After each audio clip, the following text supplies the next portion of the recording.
everybody. We're kicking off March, as I always do, with Women's History Month. And I'm so excited to bring you this woman that's to the left of me here, and talk about how she is actually making her mark with food and beverage in her career and in her job. And that's what my whole focus on March is women making HERStory in food and beverage in their respective fields. So I'm going to bring you a slew of women this month, sometimes 2 a week, 1 a week, whatever it is. But I'm excited to introduce you to them because you might not know who they are. So with that note, I'm introducing you to Denise Herrera. She is the co-founding chef and the chief culinary officer at Burtons Grill and Bar and the Red Heat American Tavern. Hello, Denise. Hello. How are you? I'm doing well, thank you. Well, thank you for joining me. I'm so excited to talk to you. And for everybody to know, I got introduced to Denise through her marketing person who met my friend Wendy at your opening in Burtons Grill and Bar opening in Atlanta, right? Correct, yeah. Yeah. So, and she was at an event. She was at your opening and she was so impressed about allergies. She's texting me at the event saying, you need to talk to these people. That's awesome. I'm like, okay. And here we are. So welcome. And tell us about your role as the co-founding chef and chief culinary officer at Burtons. What does that mean?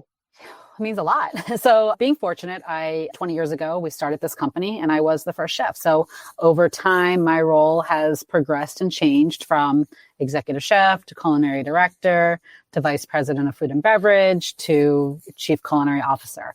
And within those roles, obviously, I've had hands in all different parts of that.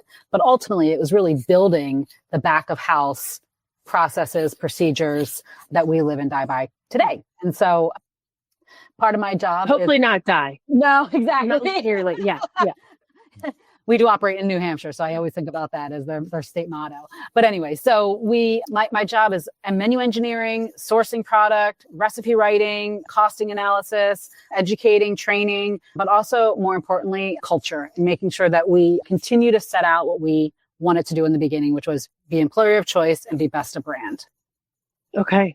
Well, and when I put the title up here, food safety and allergen awareness in restaurants. And when you did that, that was not your intent when you guys first originally started. You wanted to be the best in brand, which is awesome. But how did you come about to being this high level restaurant, or this restaurant that has this high level of accountability towards allergy awareness? Yeah, so it started with conversations and a lot of it revolving around who we wanted to be as a brand. And so in 2004, when these conversations started, a lot was happening in the world with bird flu still, mad cow disease, swine flu. And so we said we didn't want to anchor ourselves on one protein to be a fish house or a steak house or anything like that. We wanted something for everybody. And so when we anchored on that, we then started to talk about one menu all day, customization of the dining experience, and what does that look like? It was at a time when everybody was saying, no, we can't make that request to the kitchen. No, our kitchen can't handle any accommodations to what our chef is doing. And then there were certain chefs that just made positions that said, I'm not changing the recipe. This is the way that I created it, and this is the way that you're going to get it. And we felt that was really restrictive. And we really wanted everybody to have a seat at the dinner table, no matter what, if you had any allergens, if you had dietary preferences, if you just didn't like something, we wanted to have something available for you. And so that was where the customization of the dining experience really started. And then my co-founding partner and CEO at the time, Kevin Herrera, he was also a proponent of saying, do you need to cook with peanuts? And I said, I don't need to cook with peanuts. There's so many other tree nuts out there that I can utilize. And it was because we wanted the child population, and it was such a high anaphylaxis at the time. And it was out there. And so we just made a statement at that point in time. We were never going to bring a peanut in the restaurant. And then customization really came down to splitting food in the kitchen for the guests. If a guest didn't want tomatoes in their salad, we can take them out because we make things a la minute. And so really getting our service staff to buy into that and understand, like, no, we're not going to charge them more money for that. No, we're not going to say no. We're going to say yes. And so we talk a lot about how do we become a yes-restaurant. And so upon hiring and new store, I love that. and new store openings, it's how do you get to saying yes to the guest and what the request is, instead of always saying no. How can we make this happen? And so in the beginning, when I was the chef of our Hingham location, that's what I was doing. People said, do you have hollandaise sauce or béarnaise sauce? I don't have béarnaise, but I can make you a hollandaise. Give me 10 minutes. And I'd go back and I'd make it. And so that was really what I was focused on, was just making sure every guest leave delighted and told their friends about it so they would come back. And that's how the customization really, really was born. Right. Yeah. Well, so are you 100% scratch kitchen then? So we are a 100% scratch kitchen except for bread, but we make all of our soups, all of our salad dressings, all of our desserts. And people don't really know that. It's just something that we do because to me, it's really important to know what the ingredients are that goes into my food and that we cook with whole foods. So, right. And my co-founding CEO was also celiac, and he was diagnosed celiac, I think before he turned 10 years old. So fast forward to our 4th location, and I was just watching him eat. And I was like, you eat all of our food. And he's like, well, because you cook clean and I understand what's in the ingredients. And I said to him, would you be opposed to doing a gluten-free menu? And he's like, if we do it, you're doing it right. It's people's lives at hand here. And you can't go in half-hearted on this. And so we said, okay, we're going to do it. And over the course of the last 15 years, we have really worked towards standardized allergen procedures and handling training and education, and really making sure that is the forefront of our team members' knowledge base. I think that's so important because you're not looking at it for your bottom line only. You're looking at it for bringing in the people who can eat at your restaurant, and in the end, they're going to impact your bottom line positively. Mm-hmm. Correct. Yeah. And I even saw an article, I skimmed it and I haven't gone through it yet, but it's about the Disney lawsuit for the woman the doctor who passed away 2 years ago now. And the restaurant is saying, no, we're not going to, because they've asked for the ingredients of the recipe. And they're like, no, that's private information. We can't share that with you. I'm like, a lady died. It's not like the ingredients. And that's so interesting to me, because I have people that dine in my restaurant that are still exploring what allergies they might be sensitive to. And so recently I had somebody that said, my child is going through various testing, and I'm just curious because we haven't had any rashes or anything, but I just noticed a rash. What are you using in X? And I was like, this is what we're using, everything. Like, oh, we might need to look at dairy, or we might need to look at corn, or I want to be able to help you find that answer. Because that's really important as knowing the why of why my child is getting sick. What is happening? I couldn't even imagine the concern that a parent feels at that time. Well, and I actually had a restaurant here in my hometown. I'm like, they said their Brussels sprout salad was gluten-free. And I'm like, my stomach was a wreck within 30 minutes of leaving.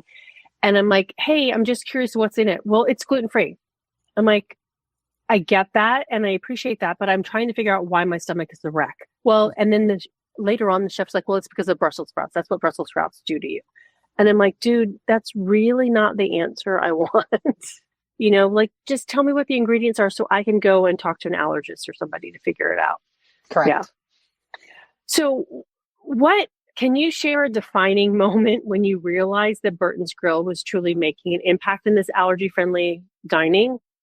Yeah, it was early on, and it was more for me, and it was reading. We had something called Share Your Experience. And so on our website, you can come in and share your experience. And when I would see parents reaching out and saying, this is the first time my child has ever dined in a restaurant.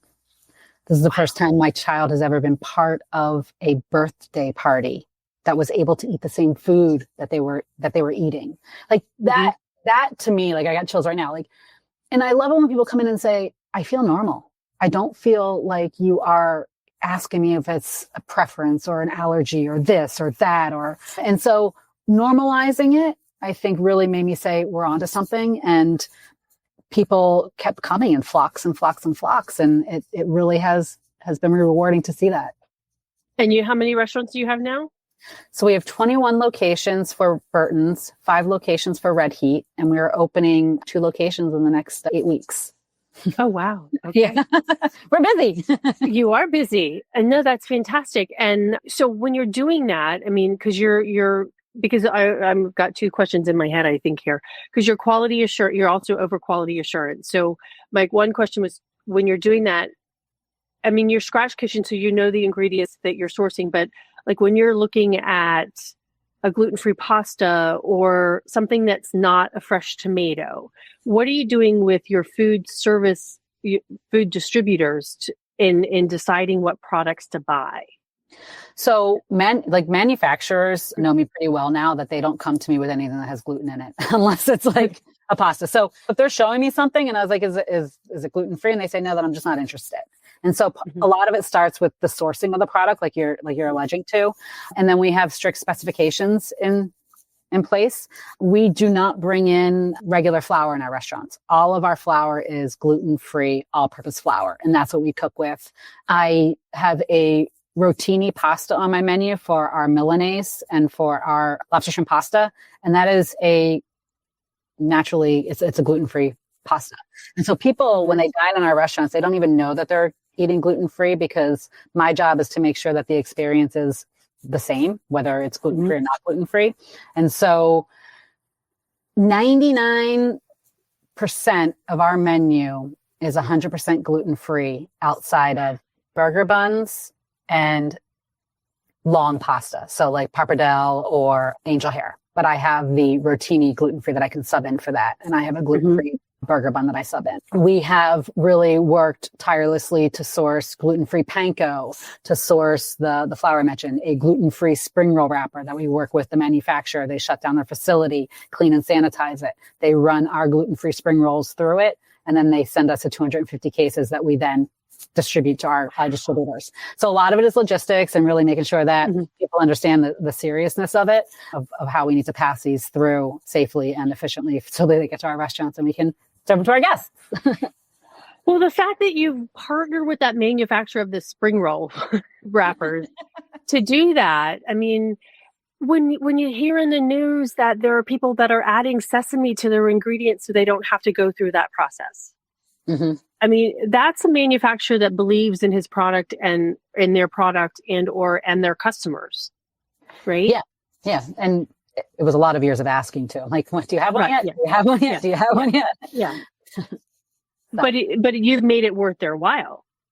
I hope so. And it's been very widely received. The other thing too that I think is really interesting as a chef, as I was changing items that had gluten in them to items that didn't have gluten in them, such as our fry batter, I noticed that it was actually better. The food was crispier. Same thing with these gluten-free spring roll wrappers. We're like, they're actually like crunchier and crispier, and we like them better. And so it was just this natural surprise that it was like, oh my gosh, we like this more. And we're happy that it is naturally gluten-free now.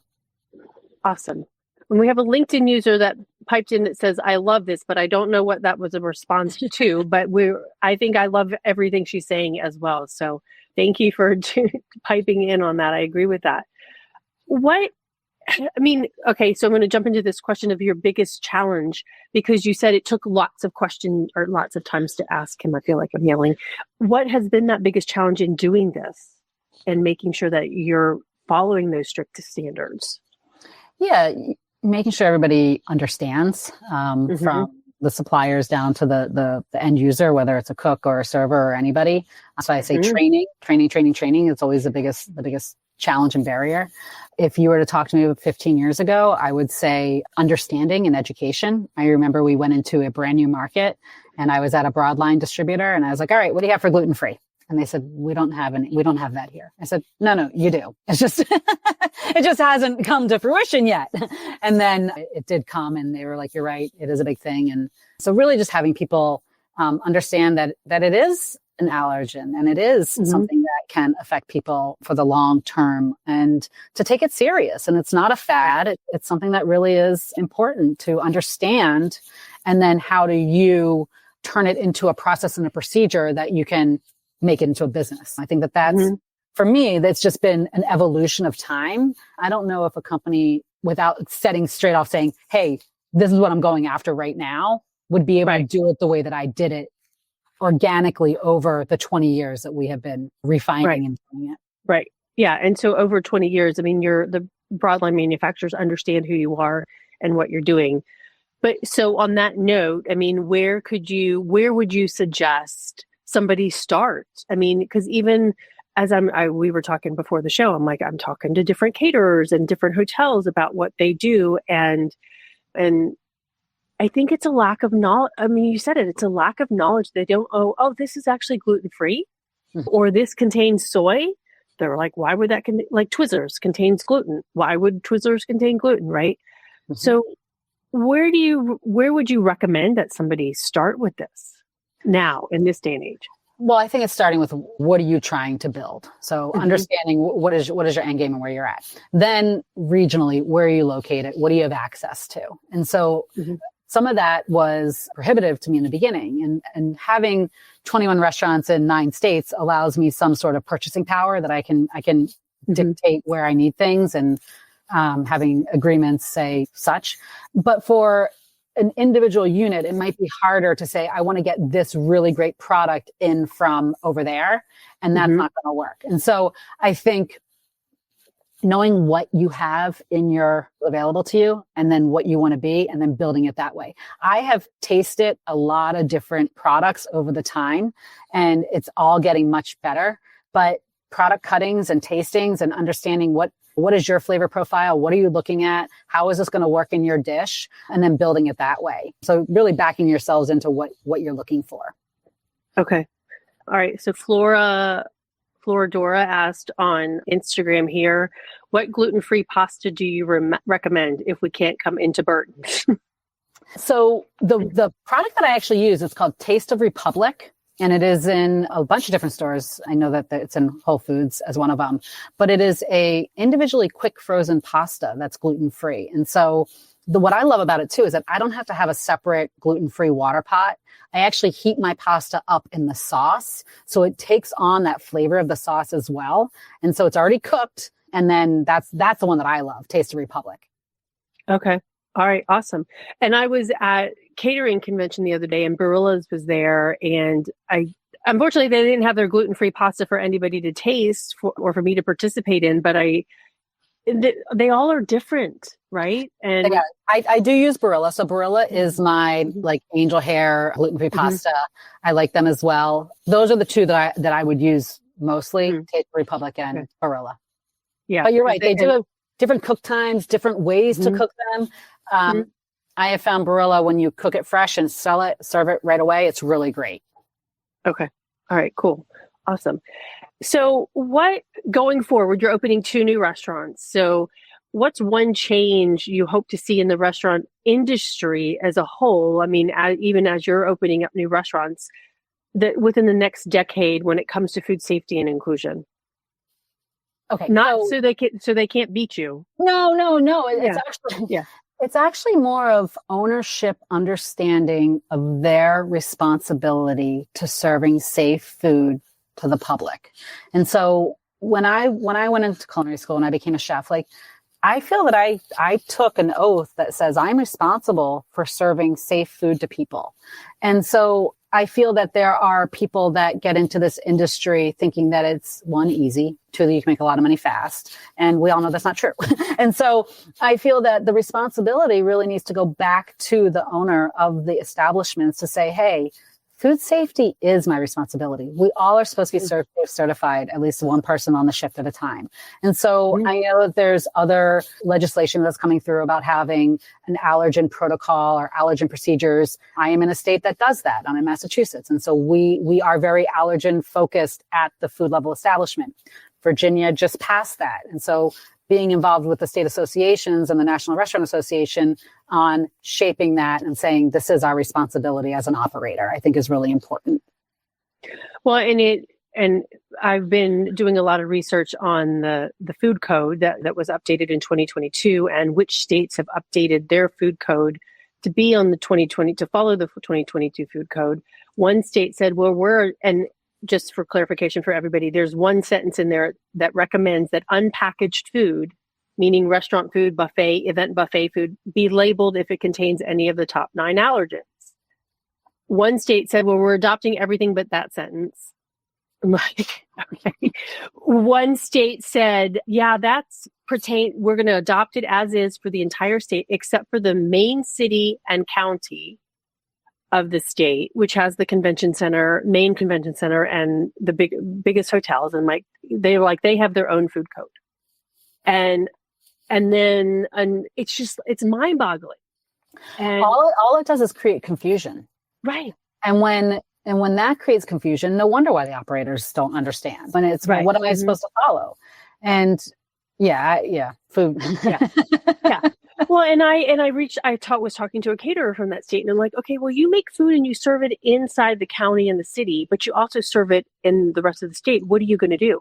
And this woman was a salesperson, didn't know anything of what I was talking about. She's like, but I'll talk to my head of culinary to find out. And I actually need to reach out to him and her and find out, what are you going to do? How are you going to do this? Right. But it's even like the EU ones that it's different in every country. Since we operate in 9 states, what we do is we take the most current and then the most strictness out of the ones. And then all of our restaurants operate at that level. So we have ours, which is the highest of that they can be that's out there. Mm-hmm. But things are always changing. And so we operate in Maryland, and we had a health inspection, and I love our kids menu because it's called the Be Choosy menu, and the kids get to pick and mix and match proteins and side items, and it's fun for them. Right. And they can have healthy options. We didn't want to dictate what the parents did for their children, but we had a health inspection, and they said, in this town, we would like you to put on the menu that you have a menu item that's 600 calories or less. And we said, well, where does that say that in the food code? Because we know that we have it. It's not a problem. She's like, well, that's my personal preference. And I was like, well, you can't have personal preference. That's also part of food code. Like that doesn't work. Right. Like, just tell me what it is, and I will totally comply. But it's hard when it's you're inserting opinions at times. Right. Very true. Very, very true. And I don't want it to be confusing I don't want, like you said, for the operator, but then also the diner, which then goes on to, because you said a lot of training, right? And you're in charge of training of the employees. Mm-hmm. How have you impacted these chefs that work in your restaurants, as well as the servers that work in your restaurants? I mean, have you seen a change in how they address all of this? Oh, absolutely. They read everything. They look at everything. And it's nice to have another set of eyes. We did put a allergy commitment in policy upon getting hired. So you sign something that says that you're going to follow all these steps in our allergy commitment. And if you fail to follow all these, this could lead to termination, because we wanted people to come in right out of the gate. They know they're getting hired. This is something you're signing off on. This is serious for us. And so through training, it echoes through that. We have a purple card procedure, and purple card procedure means that when somebody comes in, and they have, all of our servers are ask a table if they have an allergen. If anybody has an allergen, the purple card comes out, and then we start to write down the order. Once that order is taken, the server then goes to the expediter, validates and verifies what the order is to make sure it's free of any allergen. And then proactively, we send that order into the kitchen, making sure that if it's a cross-contamination concern, we tell them, get a fresh pan, do this, use these purple tongs, go over here. And so we're making sure that everything is handled safely on a proactive approach. Then the chef prepares it. They then put it on a special plate that is for allergen-friendly food only. It's a square plate in our building. And then the manager in the window signs off on it, and then they run it to the guest to ensure that it is safe for the guest to eat. But for me, it was also taking any what ifs or concerns out of the way. So that's why I really looked at taking any cross-contamination concerns out of the kitchen, and then going back and just continuing training. So somebody that comes in that's got an egg allergy, for example, or a dairy allergy, how does that get hit? I mean, you just explained it that way, but so fresh gloves, fresh aprons, fresh equipment, et cetera. Mm-hmm. Yeah. All those things. And then we also have a master spreadsheet. And this is every menu item that we have, every recipe or sub recipe that's there. And we have linked them through the SUPC codes. And then it then pulls through all of the sub ingredients for them. So like in a sauce, people are like, mayonnaise. Well, is there soy in mayonnaise? Well, there's soy lecithin in mayonnaise. So can you have soy lecithin, or is it just soy protein? So we want to give our staff as much information as they can to decipher any of the problems. Pre-spreadsheet, we were in the walk-ins looking at ingredient lists, like going all around trying to find it. So we created a more efficient process that has that. We identify all the great 9, And then to go deeper, whether it's nightshades, sulfites, any of those things, we will then fix that for them. That's awesome. So amazing. And the fact is, I'm assuming that you now have it in your database because you said it on your, with the codes, right? It's not just an Excel spreadsheet across the board, right? So that's what we're updating now. We just changed our back office system last year. Okay. And so putting all the recipes in and updating that, we're doing all yeah. Yeah. Okay. And that's a time consuming task. It is. It is a time consuming task. Yeah. And then updating it if anything changes and subs and things like that.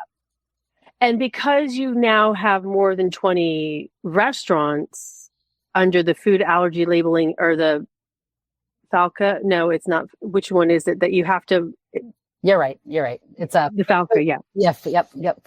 Food labeling. And so we are working with the National Restaurant Association right now, and then putting all of our pieces together for our database and pulling that through. So again, that's not another small lift either. Right. Getting all that information accessible.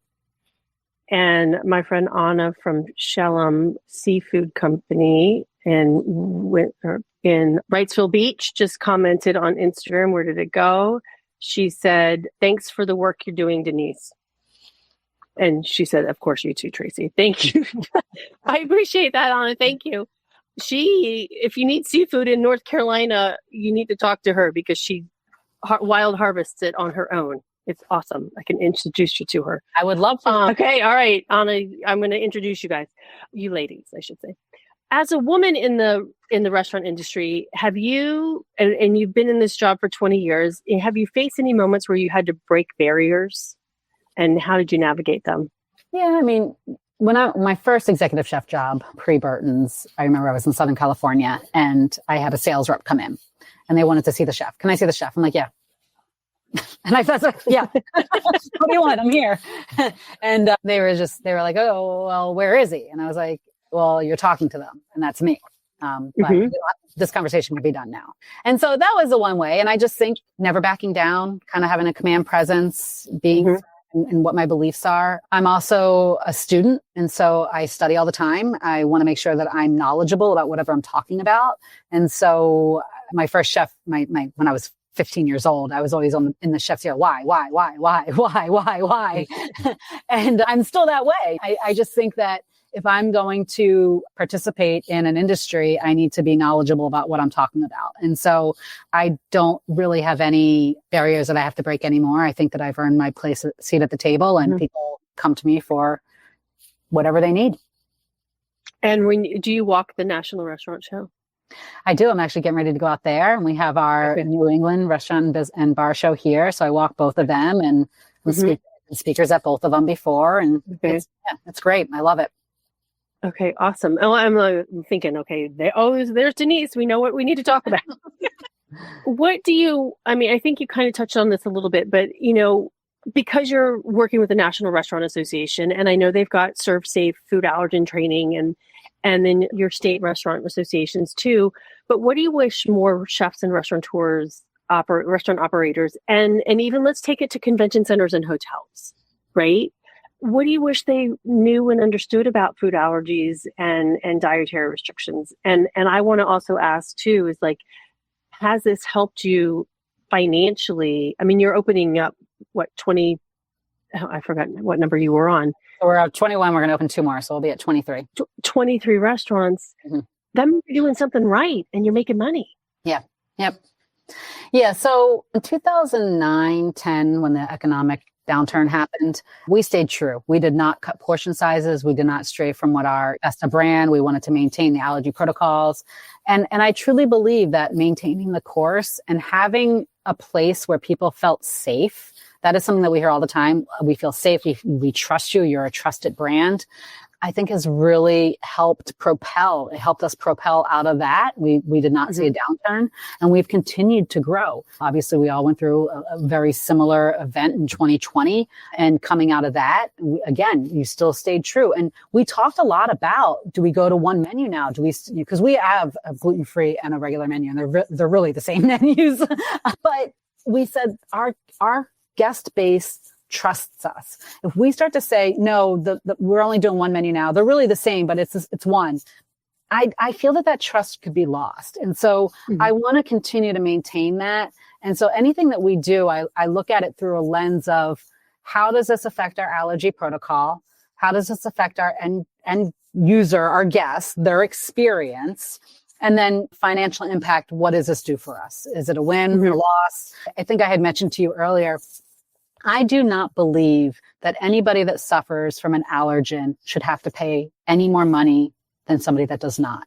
And so when you come to Burtons Grill and you order a gluten-free item, it is the same cost as everything else.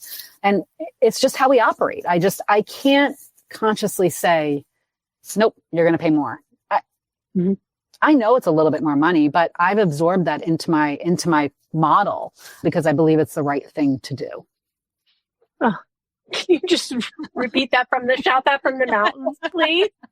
Well, because you mentioned it, it's like, but if I kept doing that and I kept nickeling and diming you for this or for that or for this, I don't believe my traffic counts would be up. They would either be flat to down. And so I go back to feeling normal. Do you feel normal because you have to pay more money for something? No, that's not right. It's not right. And so it's something we've been doing. Well, and it's so refreshing. So thank you very much and very much appreciated because it's like when I went to dinner the other night and I got added $3 service charge because I had the gluten-free pizza crust. And I'm like, just like you said, absorb that in your cost. And even one hotel chef said to me, well, I'm going to charge meeting planners for the gluten-free toaster. And I'm like, no, dude, that's part of your cost of doing business. Right. I'm like, you're going to pay for that in one meal. Like your toaster didn't cost you that much money. Right. Correct. Yeah. And I get it. We are in business to make money. I'm not a nonprofit. I'm here to make money. And so I understand it. I think when you look at your business in a lens of that micro counting of the dollars, I think we call it, what do you say? Tripping over dollars to pick up pennies. It just doesn't make sense. Right. I've never heard that phrase, but I like that. Well, and last week I ran into Sotheby's restaurants out of Greenville, South Carolina. And I now actually have to go to Burton's and get your menu. But in my presentations, when I speak to different groups, I went to a restaurant in Vegas and looking at their 40 options on their menu, I could eat 3 that were gluten-free. And that was like a steak, a grilled chicken, and a salad with no croutons on it. And so I could spend like $36. And I went to the restaurant with my friends and their family, and like 90% of the menu was gluten-free, just like, yours. And my friend Sarah Jane, she's like, what are you going to eat? And I'm like, I don't have any idea. I'm like in heaven. And I ran into them at Cater Source last week and I told them this story. And I'm like, I actually need to put their name on my slide because I want people to go there. Right. And I said, and they're like, we, just like you, they take it so seriously and they want people to enjoy it. And it's not a different price, right? It's not saying, oh, you can get this done this way. Okay. Anyways, we're here to talk about Burtons because I'm just really, really excited. But how, so you've been in this industry with your job for 20 years. But it could be before Burtons, it could be during Burtons, but what is the best career advice that you've ever received, especially when it was unexpected?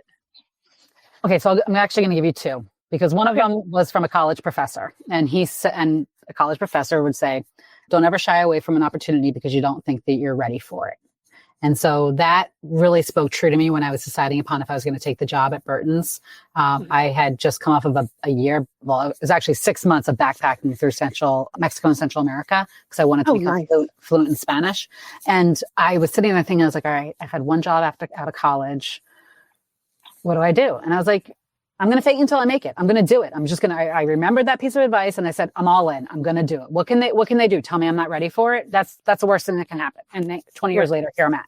And then the second piece of advice that somebody gave me, and it was actually my CEO, my co-founding CEO, was people support what they help create. And I never really understood that until I became into a leadership position. And I reach out to line cooks, servers, bartenders, chefs, managers, like, what ideas do you have? What is not working? What's here? What's this? I mean, we wouldn't have an allergy procedure if I didn't get other people involved at the service level. And so once you get them involved and they have that buy-in, everybody wants to see it succeed. They all want to push it forward. And so that was a really big piece of advice. And especially for me, who thinks that you have to take all the weight in your own shoulders, you have to do it yourself, me. It's not. It's, if you get other people involved, they're going to help you thrive and grow. And that's how this company has become so successful, is because there's so many people that help support it. That's so awesome.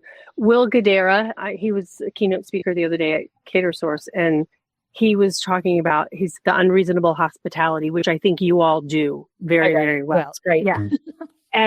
But he was talking about that time that he closed the restaurant down and said, okay, where are all the touch points that somebody has when they walk through this restaurant? And he's like, first they came up with 20, and then they did 60 and whatever. And then at 130, he's like, okay, that's a great start. Now, how can we impact those? Mm-hmm.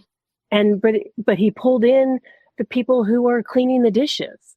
Mm-hmm. And I think that's exactly what you did, because you don't know what you don't know, and they know because they're dealing with it. Yeah, absolutely. Yeah. Mm-hmm. And I think too, I mean, they're the front facing, you're in the kitchen, right? They're the front facing people talking to your diners. Right. And so the best place that I stand is by the dish pit. And so, okay, why is that? Because I get to see what's thrown away. What are people not eating? That's supposed to be edible, but it's a garnish. It's getting tossed every time. And so we used to put a lemon wedge on every calamari dish that went out. I stood by that dish pit and I watched every lemon wedge get thrown in that garbage. It's like, well, why are we doing this? And so talking to the service staff, like servers that go by me that have a full plate of food that are not a full plate, but have food that should be wrapped that's going to the dish pit. They already know. They're like, they're traveling. They can't eat that. They can't take that. I am asking, why is that food not going home with them? Like, I need to know. And so just having those kinds of conversations of what are guests seeing? What are they liking? What are they enjoying? It's really important. Oh, I love, and it's such a thing on food waste as well, and efficiency. I'm like, how much money did you save? And how many lemons did you save by not putting those lemons on that dish? Right. Yeah. Exactly. Yeah. Okay. So thinking through all of this and as you've grown through this, I talk about safety, sustainability, and inclusion. And I think you've got that covered across the board, but how do you define food inclusion, and how has that shaped your approach to that menu development? You've touched about it a little bit, but. Yeah. You know what? I think, and I'm going to go back to saying, I think that food inclusion for me and for Burtons and how I've worked that in my position is really having availability to everybody that I can. And so to me, that whether it's gluten-free, dairy-free, sulfite-free, those are the things that I want to be able to, I can have those options for people. And people that have a lot of allergens will typically reach out to us prior, and then I will usually say, hey, do you have time for a call, or let's go through emails, and I'll put recommendations of certain things. The one area that I also love about Burtons is you can come in and say, I want no salt, I want no seasoning, I want no oil, I want no butter. We will make those accommodations when we cook your food for you. And if it's something like risotto, I have to make risotto in the very beginning prior to the point of sale. And so in my prep risotto stage, I do not put butter. I do not put pepper. Okay. I do not put any of those stuff. It's a vegetarian, dairy-free risotto base that at the point of sale, I, a la minute, add my mascarpone, my grana, my seasonings, but I can make a dairy-free risotto for people by just thinking that through. And so that took some time. And so to me, inclusion is how do I get to yes?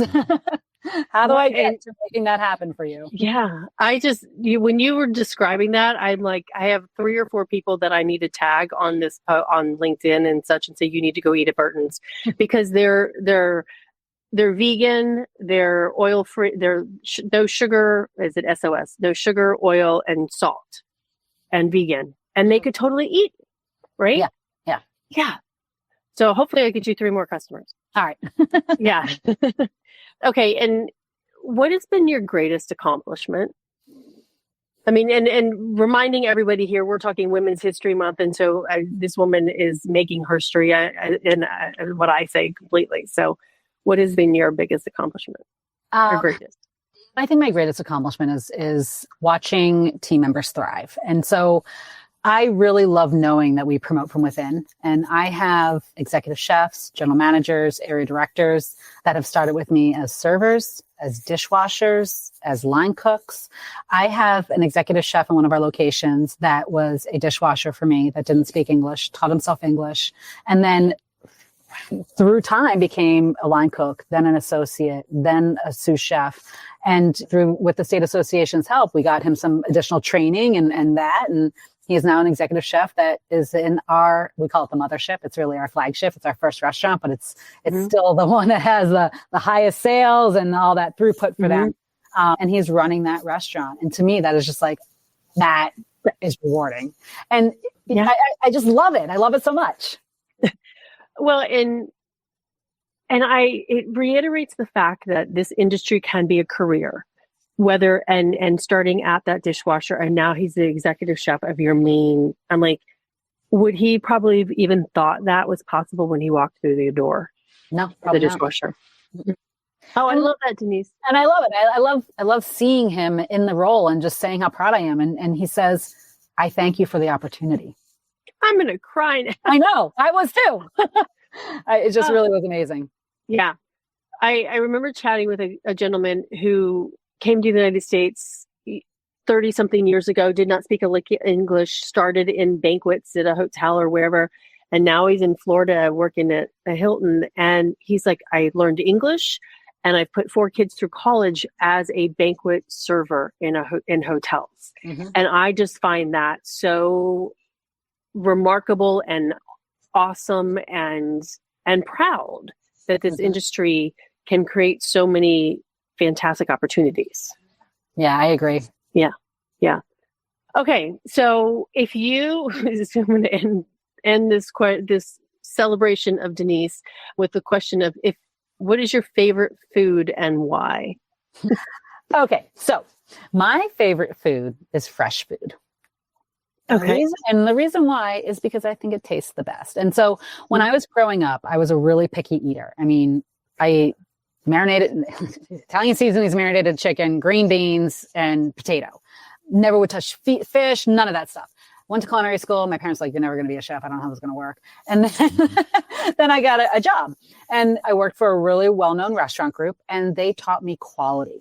And when I realized quality and freshness really reflected better flavoring food, that's when I latched in. And that's really how the ethos of Burtons kind of got started as well. And so I always think fresh is best. And that's why we have no freezers we have a very stand-up freezer in our restaurant. Very, very minimal frozen food that comes through our kitchens. If it doesn't come to our kitchen frozen, I'm either freezing ice cubes or flavored butters that we top our steaks and our seafood with so I can maximize my shelf lives on them. But fresh is best. Wow. That's amazing. You're one of 2 restaurants that I know of that. And then the only other one would be Chipotle because they advertise it all the time. So what are the states that you're in? So we're in Massachusetts, New Hampshire, Connecticut, Virginia, Maryland, North Carolina, South Carolina, Georgia, Florida, and soon to be Pennsylvania.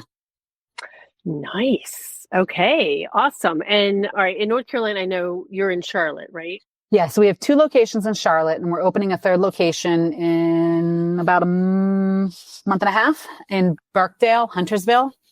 Okay. That area. All right.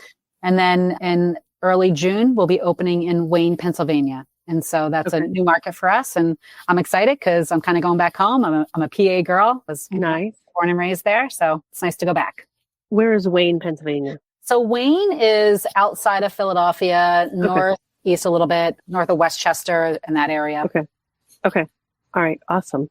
I go to Philly. Yeah, I'll find you. I'm going to go somewhere. Right, good. And I can just get in my car and drive west. And in South Carolina, where are you? Mount Pleasant. So right outside of Charleston. No, Charleston. Okay. All right. That's not too far away either. So, I know the FAB conference in May. I can go to that. You need to go to that. I was just going to write that down too. Females in business, females in food and beverage. Oh, awesome. Female. Yeah. I'll send you that info. Yeah, please. Okay. Well, I am so excited. I thank you so much for what you're doing and congratulations to Burtons as well on your anniversary, 20 years and all your success in that. But I really appreciate you being a woman who believes in, in what you do, as well as making sure that your employees and your coworkers succeed in their jobs. Thank you. Thank You're you for welcome. having me here today. You're welcome. You're welcome. And everybody, if you want to, here's her LinkedIn profile, Denise Herrera, and connect with her there, or go eat at one of the restaurants. And stay with me for 1 second when we close out. Okay. Well, I've got quite a few more women to introduce you to this month for Women's HERStory Month. And next week there'll be 2. So stay tuned for that. And until next week, stay safe and eat well. And have a good day. Thanks. Thanks for listening to the Eating at a Meeting podcast, where every meal matters. I'm Tracy Stuckrath, your food and beverage inclusion expert.